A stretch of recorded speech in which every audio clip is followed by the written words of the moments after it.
Imagine your entire worth as a royal bride being reduced to bedsheets. Yes, because apparently in medieval Europe, the best way to prove you were pure enough for a political marriage wasn't a nice chat, a background check, or, I don't know, just trust. No, the solution was a blood-stained sheet.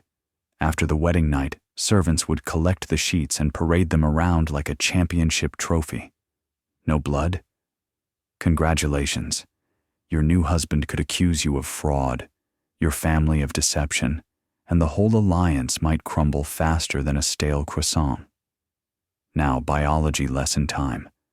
Not every woman bleeds during her first time. But medieval royals? They didn't exactly consult medical journals. They operated on the simple logic of red stains good, no red stains. Witchcraft. This little tradition turned wedding nights into an Olympic event, where the bride was the unfortunate athlete and the prize was avoiding annulment. Sometimes, guests were even waiting outside the room, ready to inspect the evidence. Imagine having a group of nobles hovering like nosy neighbors waiting for your laundry. The worst part? Some brides faked it. Sheep's blood, chicken blood, carefully smuggled vials of red liquid. It was medieval DIY. Because when the alternative was exile, humiliation, or execution, your best bet was raiding the butcher shop before heading to the altar. Basically, the royal honeymoon was less about romance and more about stagecraft. Think Broadway, but with more bodily fluids, the midwife inquisition. Here's a fun scenario. Before the bride even got to the bloody sheet Olympics, some royals demanded a pre-game inspection. Enter the midwife, or worse, a panel of them. These women would be called in to physically examine the bride, poking and prodding her most private parts to see if she was still sealed. And yes, it was as dehumanizing as it sounds. Picture it. A terrified teenage princess, stripped of dignity, with strangers checking her body like it's a medieval security checkpoint. And the hymen? Spoiler alert, it's not a reliable indicator of virginity. You could tear it riding a horse, dancing, or even just existing. But logic never stopped a paranoid king or a scheming court. If the midwives said you weren't intact, you could kiss that royal wedding goodbye and maybe say hello to a quiet life in a convent. Some reports say brides were examined publicly, with courtiers present to witness the truth. Public, virginity, examinations. Because nothing screams romantic medieval wedding like a humiliation ritual that makes TSA pat-downs look luxurious. This wasn't about purity. It was about property. A king wanted to make sure his new bride's womb was untouched soil, ready for heirs that nobody could question.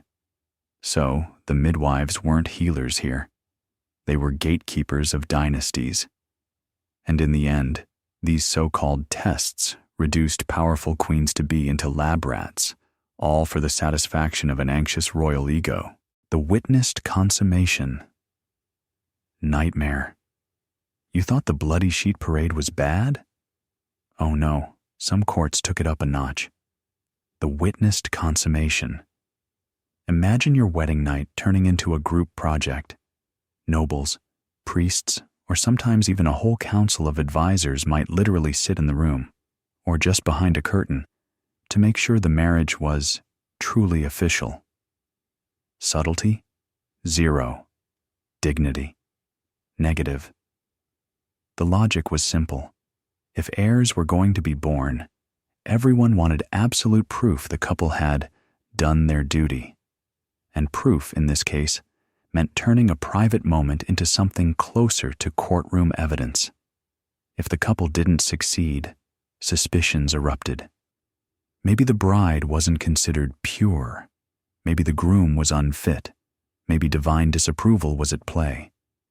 Either way, someone's reputation, and possibly their political future, was on the line. And let's just acknowledge the sheer awkwardness here. You're a young royal, barely beginning adulthood, married off to a stranger, and now your in-laws are sitting nearby like overly nosy chaperones. Romance? Forget it. This was mechanical, clinical, and humiliating. The only thing missing was a scoreboard above the bed. Of course, people gamed the system. Some couples staged fake performances, pulling the covers, whispering dramatically, even banging on the furniture, just to convince the audience it was time to leave. Others leaned on substitutes, look-alike sheets, planted stains, or whispered promises that the real act would happen later. Medieval marriage was basically part Broadway show, part courtroom trial, with zero privacy for the people involved. It's one of those customs that makes you wonder if Netflix was invented just to compensate for all the trauma our ancestors endured. Fast forward to the Renaissance, and royal paranoia got a new flavor: the rise of the physician examiner. Kings and princes didn't just want a midwife's word anymore. They wanted science, or at least what counted as science in the 1500s. Enter court doctors, armed with absolutely no actual understanding of female anatomy, confidently declaring whether or not a bride had done the deed. These examinations could happen before or after marriage, depending on how suspicious the groom was. If he couldn't perform, it was suddenly the bride's fault. Obviously, she wasn't a virgin, because why else would he fail? Doctors were summoned to examine her body and write up reports that read less like medical notes and more like bad courtroom fan fiction. Terms like unbroken seal, hidden gate, and tight passage got tossed around as though these men were describing wine corks instead of human beings. One infamous case? King Henry VIII, serial bride collector, leaned heavily on these medical verdicts. If he decided a marriage wasn't working, he didn't need therapy. He needed a doctor to rubber stamp his excuse. Poor Anne of Cleves was humiliated this way. Henry claimed he found her unappealing, and doctors conveniently backed him up by suggesting she might not have been a virgin. She was divorced, disgraced, and shoved out of the spotlight. Basically, royal medicine turned into royal scapegoating. These so-called doctors weren't healers. They were weaponized witnesses. Their job wasn't to protect women's health, but to protect men's egos. If your marriage collapsed, you weren't unlucky. You were defective merchandise, labeled and returned by the court physician himself. Trial by torture of dignity. If you thought the doctors were bad, wait until you hear about courts that basically turned virginity into a criminal case. Some royal brides were dragged into official hearings.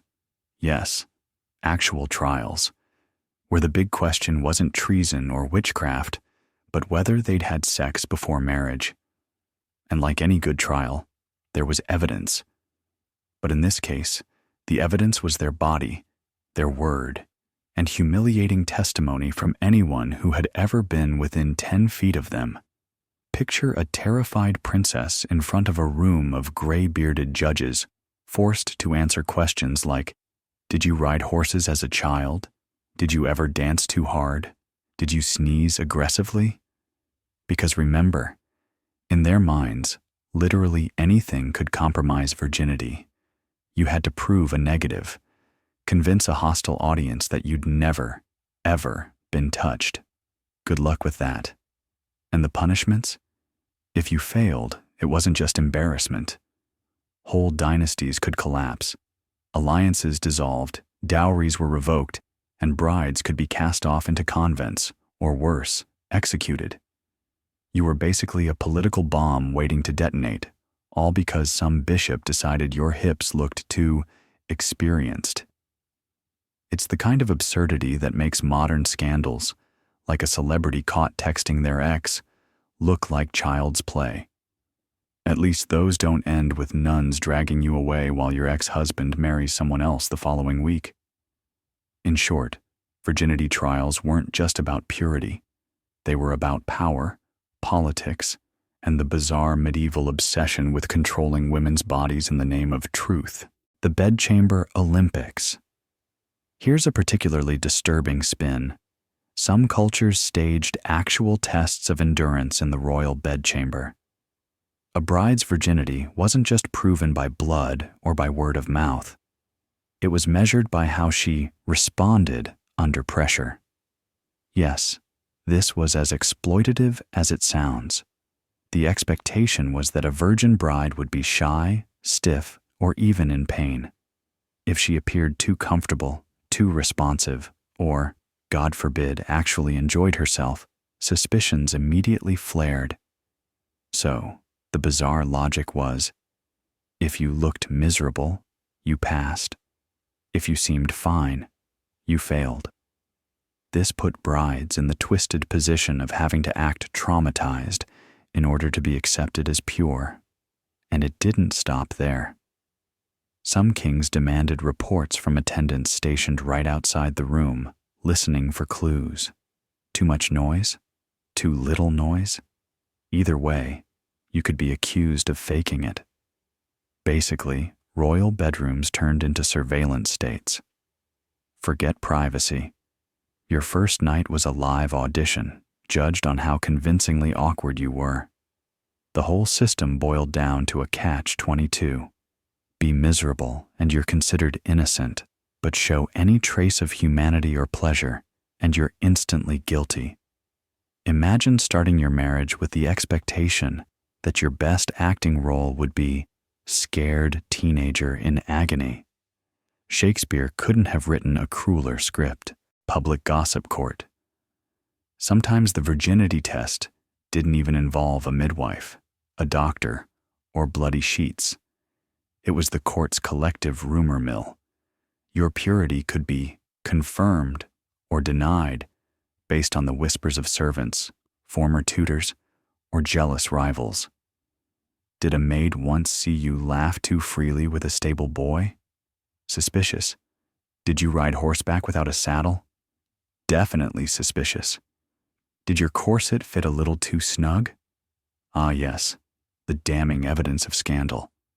And the gossip didn't just stay within palace walls.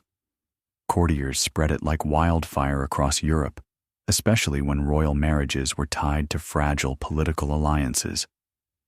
A single rumor about a princess's ruined innocence could make her damaged goods in the eyes of a potential king. Some brides were even rejected before they crossed the border, their reputations assassinated by jealous relatives or foreign ambassadors. In the absence of facts, the virginity test became a popularity contest mixed with a smear campaign. If your enemies wanted to sabotage your marriage, they didn't need proof. They just needed to whisper the right words in the right ears, and once the gossip spread, it stuck like medieval duct tape. No matter what you did, you couldn't scrape it off. So basically, royal virginity was less about anatomy and more about PR management. Imagine being 15 years old and having your brand scrutinized like you're a medieval influencer. Except instead of losing followers, you could lose a crown. The royal marriage undo button. Finally, let's talk annulments, the medieval equivalent of hitting undo on a marriage contract. And guess what the number one reason was? You got it. Questionable virginity. If a king got bored, angry, or just regretted his choice, accusing his bride of not being untouched was the fastest ticket out. The burden of proof? Always on the bride. She had to convince an entire council of clerics that she was, in fact, pure. Sometimes she was forced to provide witnesses, like childhood attendants who swore they never saw anything scandalous. Other times, it circled back to the dreaded physical exam, and if she lost the case, the marriage was annulled, her dowry confiscated, and she was often cast aside to live in obscurity or packed off to a convent. A famous example, Louis VII of France annulled his marriage to Eleanor of Aquitaine, citing her supposed lack of purity and their inability to produce a male heir. Spoiler alert. Eleanor went on to marry Henry II of England and produce 8 children, proving the issue was probably not with her. But in the game of royal politics, virginity accusations were less about truth and more about leverage. In other words, the virginity test wasn't just a one-night horror show. It was a lifelong sword of Damocles hanging over royal brides. At any moment, their husband could say, "Actually, I don't think you were pure," and poof, their crown, their fortune, their future vanished. Holy proof of purity. Because nothing says romance like dragging the church into your bedroom, some royal courts took virginity tests to religious extremes. If a king or nobleman doubted his bride's chastity, priests might be summoned to verify it, because apparently God's representatives doubled as gynecologists. And in classic medieval style, this wasn't just a quiet consultation. Nope, it often became a whole pious performance. The bride might be taken to a chapel where clerics prayed over her and then conducted invasive inspections to declare whether she was undefiled. Sometimes the tests even got symbolic, with bizarre rituals meant to reveal the truth. Think holy water sprinkled over her body, or relics pressed to her skin, as though a saint's finger bone would glow red if she'd ever been touched. Imagine having your virginity judged by a team of monks who hadn't spoken to women in years, armed with relics and candles. Not creepy at all. Of course, the church had a convenient double standard. If a bride passed, it was proof of God's blessing. If she failed, well, that was Satan's work, and also her fault. Either way, the priests walked away looking holy and important, while the poor bride walked away traumatized. The irony is staggering. The same institution that preached humility and chastity was effectively running purity pageants for teenage girls. And in the end, these so-called divine tests weren't about religion. They were about control. Virginity became not just a political weapon, but a sacred one. The bloodline obsession. At the heart of all these humiliating rituals was one terrifyingly simple obsession: the royal bloodline. Virginity wasn't about morality or even really about sex. It was about making sure any children born of the marriage had zero chance of being someone else's. Because if there was one thing medieval monarchies feared more than plague, rebellion, or papal curses, it was the possibility of a bastard heir sitting on the throne. So, virginity tests became the paranoid solution. By treating women's bodies like sealed envelopes, kings and dynasties thought they could guarantee legitimacy. But in practice, it just turned brides into scapegoats. Anytime something went wrong, a barren womb, a sickly child, a frustrated husband, the easiest excuse was, she must not have been a virgin. It was the medieval version of unplugging your Wi-Fi and blaming the router for everything. And who suffered? Always the bride. Her body was property, her reputation was fragile currency, and her dignity was expendable in the name of dynastic stability. Virginity tests didn't just humiliate individual women. They reinforced an entire system where queens were measured, inspected, and discarded like livestock at auction. It's a dark legacy that makes you wonder how many queens of history were unfairly erased, shamed, or silenced, all because someone decided their purity wasn't pure enough. If you've made it this far, clearly you enjoy a little bit of scandal served with your history. So do yourself a favor. Hit that subscribe button before some medieval court decides your loyalty needs to be tested. Trust me, it's way less humiliating than a virginity check.